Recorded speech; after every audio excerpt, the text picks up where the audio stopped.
بسم اللہ الرحمن الرحیم۔ السلام علیکم۔ امید کرتے ہیں آپ سب خیریت سے ہوں گے۔ سورہ یونس قرآن مجید کی 10ویں سورت ہے جو حضرت محمد صلی اللہ علیہ وآلہ وسلم کی مکی زندگی کے آخری دور میں نازل ہوئی۔ اس میں 11 رکوع ہیں اور 109 آیات ہیں، 1832 کلمات اور 9099 حروف ہیں۔ میں نے آپ کی خدمت میں عرض کیا تھا کہ قرآن مجید کی 114 صورتوں میں سے ہر ایک صورت کے نام کی ایک خاص وجہ ہے۔ اسے عربی زبان میں وجہ تسمیہ کہتے ہیں کہ صورت کا نام رکھنے کی وجہ یہ ہے۔ اس سورہ کو سورہ یونس اس لیے کہتے ہیں کہ اس مکمل صورت میں اللہ تعالیٰ نے حضرت یونس علیہ السلام کی قوم کا تذکرہ فرمایا ہے اور یونس علیہ السلام کا نام لے کر ذکر فرمایا ہے۔ فرمایا کیا کوئی ایسی بستی ہے کہ بر وقت ایمان لائی ہو اور اس کا ایمان اس کے لیے سود مند ثابت ہوا ہو سوائے قوم یونس کے۔ اللہ رب العزت نے ایک ضابطہ بیان فرمایا ہے کہ جب بھی کوئی قوم ایمان لائے تو اس قوم کا ایمان اس قوم کو نفع دیتا ہے، لیکن اگر ایمان نہ لائے تو خدا کے عذاب سے وہ قوم نہیں بچ سکتی۔ حضرت یونس علیہ السلام کی قوم وہ واحد قوم ہے کہ جس نے اللہ کے عذاب کے آثار دیکھے تو گڑ گڑا کر تمام مردوں، عورتوں اور بچوں نے توبہ کی۔ اللہ رب العزت نے ان کی توبہ قبول فرمائی اور ان کی توبہ کی برکت سے ان کو عذاب سے محفوظ فرما لیا۔ یونس علیہ السلام کو اللہ تعالیٰ نے شہر نینوا کے باشندوں کی ہدایت کے لیے رسول بنا کر بھیجا تھا۔ نینوا یہ موصل کے علاقہ کا ایک بہت بڑا شہر تھا۔ یہاں کے لوگ بت پرستی کرتے تھے اور کفر و شرک میں مبتلا تھے۔ یونس علیہ السلام نے ان لوگوں کو ایمان لانے اور بت پرستی چھوڑنے کا حکم دیا، مگر ان لوگوں نے اپنی سرکشی کی وجہ سے اللہ عز و جل کے رسول کو جھٹلا دیا اور ایمان لانے سے انکار کر دیا۔ یونس علیہ السلام نے انہیں خبر دی کہ تم لوگوں پر عنقریب عذاب آنے والا ہے۔ یہ سن کر شہر کے لوگوں نے آپس میں یہ مشورہ کیا کہ یونس نے کبھی کوئی جھوٹی بات نہیں کہی، اس لیے یہ دیکھو کہ اگر وہ رات کو اس شہر میں رہیں تو سمجھ لو کہ کوئی خطرہ نہیں ہے، اور اگر انہوں نے اس شہر میں رات نہ گزاری تو یقین کر لینا کہ ضرور عذاب آئے گا۔ رات کو لوگوں نے یہ دیکھا کہ یونس علیہ السلام شہر سے باہر تشریف لے گئے اور واقع صبح ہوتے ہی عذاب کے آثار نظر آنے لگے کہ چاروں طرف سے کالی بدلیاں نمودار ہوئیں اور ہر طرف سے دھواں اٹھ کر شہر پر چھا گیا۔ یہ منظر دیکھ کر شہر کے باشندوں کو یقین ہو گیا کہ عذاب آنے والا ہے، تو لوگوں کو یونس علیہ السلام کی تلاش اور جستجو ہوئی، مگر وہ دور دور تک کہیں نظر نہیں آئے۔ اب شہر والوں کو اور زیادہ خطرہ اور اندیشہ ہو گیا،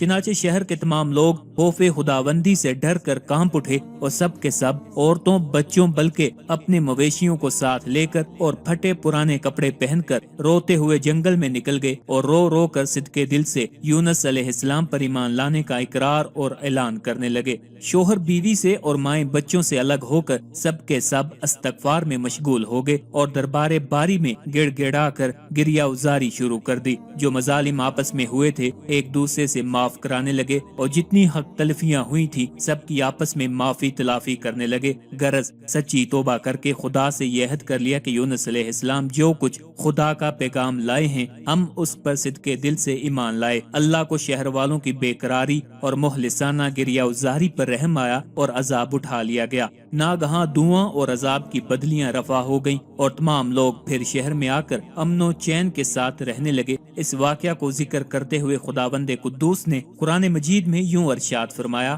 چنانچہ کوئی بستی ایمان نہ لائی کہ ایمان لانا اس کو نافع ہوتا سوائے یونس علیہ السلام کی قوم کے۔ جب وہ ایمان لے آئے تو ہم نے رسوائی کے عذاب کو دنیاوی زندگی میں ان پر سے ٹال دیا اور ان کو ایک وقت خاص تک کے لیے زندگی سے فائدہ اٹھانے کا موقع دیا۔ حضرت یونس علیہ السلام کا قرآن مجید میں 6 صورتوں میں ذکر کیا گیا ہے۔ سورہ نساء، سورہ انعام، سورہ یونس، سورہ صافات، سورہ انبیاء اور سورہ قلم۔ ان میں سے 4 پہلی صورتوں میں نام مذکور ہے اور 2 آخر کی صورتوں میں ذوالنون اور صاحب الحوت یعنی مچھلی والا کہہ کر صفت کا اظہار کیا گیا ہے۔ یہ بھی واضح رہے کہ سورہ نساء اور سورہ انعام میں انبیاء علیہ السلام کی فہرست میں فقط نام مذکور ہے اور باقی صورتوں میں واقعات پر مختصر روشنی ڈالی گئی ہے اور حضرت یونس علیہ السلام کی حیات طیبہ کے صرف اسی پہلو کو نمایاں کیا گیا ہے جو ان کی پیغمبرانہ زندگی سے وابستہ ہے اور جس میں رشد و ہدایت کے مختلف گوشے دعوت بصیرت دیتے ہیں۔ حضرت یونس علیہ السلام کا مکمل واقعہ اپنی آنے والی ویڈیوز میں آپ کے ساتھ شیئر کریں گے۔ اس سورت کا مرکزی مضمون یہ ہے کہ اس میں اللہ تعالیٰ کی وحدانیت، نبی کریم صلی اللہ علیہ وآلہ وسلم کی نبوت مرنے کے بعد دوبارہ زندہ کیے جانے اور اعمال کی جزا اور سزا ملنے کو مختلف دلائل سے ثابت کیا گیا ہے اور قرآن مجید پر ایمان لانے کی دعوت دی گئی ہے۔ اس کے علاوہ اس صورت میں یہ مضامین بیان کیے گئے ہیں، مشرکین کے عقائد بیان کیے گئے اور نبی اکرم صلی اللہ علیہ وآلہ وسلم کی نبوت کا انکار کرنے والوں کے 5 شبہات ذکر کر کے ان کا رد کیا گیا ہے۔ اللہ تعالیٰ کی عظمت پر دلالت کرنے والے اس کی قدرت کے آثار ذکر کیے گئے ہیں۔ دنیاوی زندگی کی مثال بیان کر کے اس میں غور کرنے کی ترغیب دی گئی ہے۔ کفار کو قرآن پاک جیسی ایک صورت بنا کر دکھانے کا چیلنج کیا گیا ہے۔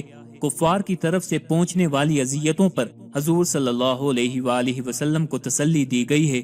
قرآن پاک صداقت کو ثابت کرنے اور عبرت اور نصیحت کے لیے حضرت نوح علیہ السلام اور ان کی قوم کا واقعہ، حضرت موسیٰ علیہ السلام اور ان کی قوم کا واقعہ اور حضرت یونس علیہ السلام اور ان کی قوم کا واقعہ بیان کیا گیا ہے۔ اس صورت کے آخر میں بیان کیا گیا کہ اللہ تعالیٰ کی شریعت اور قرآن کے احکام پر عمل کرنے میں انسانوں کی اپنی ہی بہتری ہے۔